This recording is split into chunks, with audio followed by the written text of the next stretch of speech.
नमस्कार दोस्तों। इस आईपीओ के सीजन में एक और कंपनी अपना आईपीओ लेके आ गई है। इसका नाम है विजया डायग्नोस्टिक सेंटर।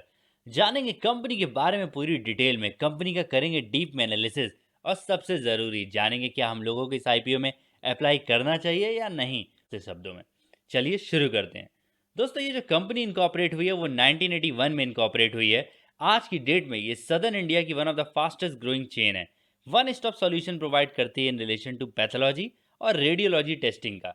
अगर हम लोग इसके प्रोडक्ट्स की बात करें तो कंपनी ऑफर करती है आज की डेट में 740 से ज़्यादा routine test, 870 pathology test, 220 basic test और 320 एडवांस रेडियोलॉजी टेस्ट। यानी कि कंपनी प्रोवाइड करती है पूरा wholesome solution in relation to diagnostic and pathology test. अगर हम लोग बात करें आज की डेट में जो कंपनी का ऑपरेशनल नेटवर्क है वो 80 से ज़्यादा डायग्नोस्टिक सेंटर और 11 रेफरेंस लेबोरेटरी, ये जो कि स्प्रेड होता है 13 cities and towns in the states of Telangana, Andhra Pradesh and national capital region and Kolkata. आज की डेट में अगर देखा जाए तो कंपनी बहुत ही कंसंट्रेटेड है in the regions of Hyderabad, Telangana and Andhra Pradesh में, जहां से इसका 96.2% का रेवेन्यू आता है।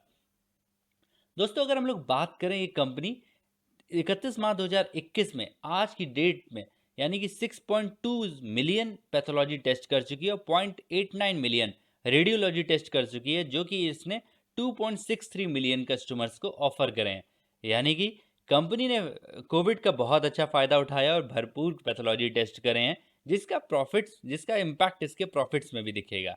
अगर हम लोग बात करें तो कंपनी एनएबीएल और एनएबीएच दो लेबोरेटरीज होती हैं, यानी कि दो एक्रीडिएशन बॉडी हैं हॉस्पिटल्स और पैथोलॉजी टेस्ट के लिए। तो दोनों से ही कंपनी अप्रूव्ड है, यानी कि कंपनी की ठीक ठाक रेपुटेशन है।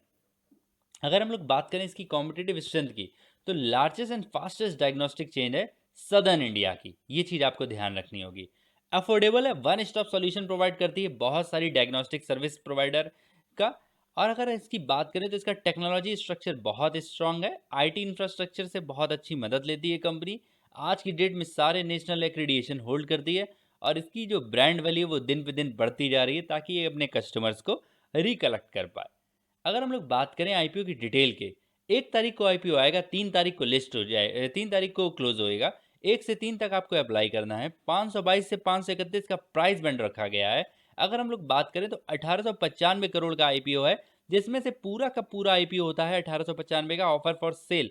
यानी कि कंपनी के पास कुछ भी पैसा नहीं जाएगा, जो भी पैसा जाएगा वो उनके प्रमोटर्स के पास जाएगा, जो कि मुझे एक नेगेटिव पॉइंट लगता है कंपनी के एंड से। अगर हम लोग टाइम टेबल की बात करें आईपीओ की तो 8 तारीख को आपको अलॉटमेंट पता चल जाएगा, 9 तारीख को आपका रिफंड आना शुरू हो जाएंगे, 13 तारीख को आपके डीमेट अकाउंट में शेयर्स क्रेडिट कर दिए जाएंगे और 14 तारीख को है बिग डे, यानी कि जिस दिन होगी कंपनी की लिस्टिंग। अगर आप इसका एक लॉट अप्लाई करना चाहते हैं तो आपको 28 शेयर अप्लाई करने होंगे, जिसके लिए आपको इन्वेस्ट करना होगा 14,868 रुपए का। अगर प्रमोटर होल्डिंग की बात करें तो 59.78% की प्रमोटर होल्डिंग है आज की डेट पे, जो कि घट के लगभग 5% से हो जाएगी 54.78% की। जो कंपनी के प्रमोटर हैं वो डॉक्टर एस सुरेंद्रनाथ रेड्डी हैं। अगर हम लोग इसके फाइनेंशियल प्रॉफिट्स की बात करें कि कंपनी ने कैसा क्या एसेट्स कमाया है, क्या रेवेन्यू आ रहा है कंपनी के पास, तो 2019 में कंपनी के पास जो टोटल एसेट्स थे वो थे 4064 मिलियंस के। अगर हम लोग 2020 की बात करें तो लगभग 20% से एसेट्स इंक्रीज होते हैं और हो जाते हैं 4822 मिलियन। 2021 में 5400 मिलियन, यानी कि साल दर साल एसेट्स बराबर कंपनी के बढ़ रहे हैं।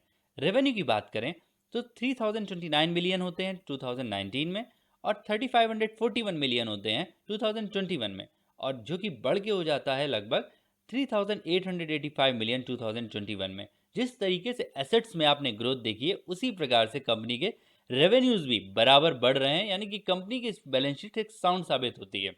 अगर हम लोग प्रॉफिट आफ्टर टैक्स की बात करें तो 46 करोड़ का प्रॉफिट है 2019 में, 62 करोड़ का प्रॉफिट है 2020 में एंड 84.9 करोड़ का प्रॉफिट होता है 2021 में।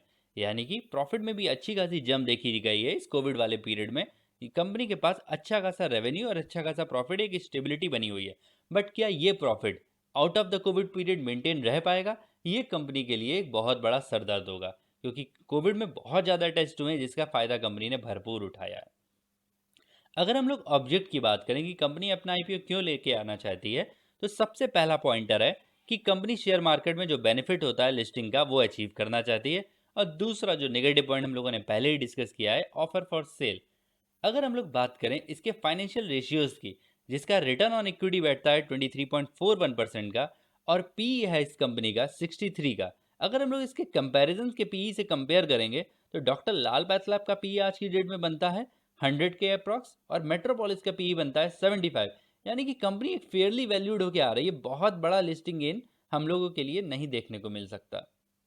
अगर हम लोग अपने फाइनल डिसीजन की बात करें तो जो पहला निगेटिव पॉइंट मुझे लगता है वो है, कंपनी पूरा पूरा पैसा अपने प्रमोटर्स को दे रही है। यानी कि टोटल ये ऑफर फॉर सेल है, कंपनी के पास कुछ भी नहीं जाएगा जिससे कि कंपनी एक्सपेंड कर सके या आने के बिजनेस प्लान्स पे अपने आप को ऑल ओवर इंडिया मतलब बढ़ा सके।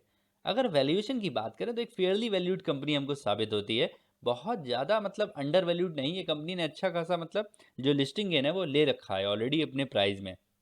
लोकेशंस की बात करें तो कंसंट्रेटेड लोकेशन है सदर्न इंडिया की। आंध्र प्रदेश तेलंगाना में ज़्यादातर कंपनी का ऑपरेशन है, जहाँ से इसके 96.2% रेवेन्यू आते हैं। तो ये ऑल ओवर इंडिया नहीं लोकेटेड है। अगर बिजनेस मॉडल की बात करें दोस्तों, तो इस मॉडल में बहुत सारी कंपनियां ऑलरेडी लिस्टेड हुई हैं। अभी पिछले महीने हम लोगों ने देखा कि कृष्णा डायग्नोस्टिक लिस्ट हुई थी, जिसको कि मार्केट ने बहुत अच्छे से नहीं सराहा। मार्केट ने कृष्णा डायग्नोस्टिक के आईपीओ में बहुत ज़्यादा लिस्टिंग गेन नहीं दिखाया, ना ही बहुत ज़्यादा इंटरेस्ट दिखाया था। इसलिए उसका जो लिस्टिंग गेन था वो बहुत ही कम रहा था। अगर हम लोग बात करें आज की डेट में ग्रे मार्केट प्रीमियम के बारे में, तो कंपनी विजया डायग्नोस्टिक का भी ग्रे मार्केट प्रीमियम कुछ बहुत ज़्यादा नहीं है। एक फेयरली वैल्यूड 4 से 5% की रेंज में रोटेट कर रहा है, जिसको कि हम लोग एक डिसेंट लिस्टिंग गेन के लिए नहीं जा सकते। तो दोस्तों, अगर कृष्णा डायग्नोस्टिक के आईपीओ को नहीं सराहा गया और हम लोग अगर उसी बेसिस पे कंपेयर करें तो एक महीने के अंदर उसी सेक्टर में एक दूसरी कंपनी लिस्ट होना चाहती है, तो हम लोग बहुत ज़्यादा इसको पॉजिटिव पॉइंट्स नहीं देते हैं। इसलिए हम लोगों ने ये डिसाइड करा है इस कंपनी के आईपीओ को हम लोग कर रहे हैं अवॉइड, और हम लोग कहीं भी किसी भी फैमिली मेम्बर्स के नाम से इस आईपीओ में नहीं अप्लाई करने वाले हैं। दोस्तों, आपकी स्टडी क्या कहती है? क्या आप इस आईपीओ में अप्लाई करने वाले हैं? अगर हमारा वीडियो पसंद आया है तो लाइक करें, ज़्यादा से ज़्यादा लोगों में शेयर करें, हमारे चैनल को सब्सक्राइब करें। Thank you so much. मिलते हैं आपसे अगले वीडियो में।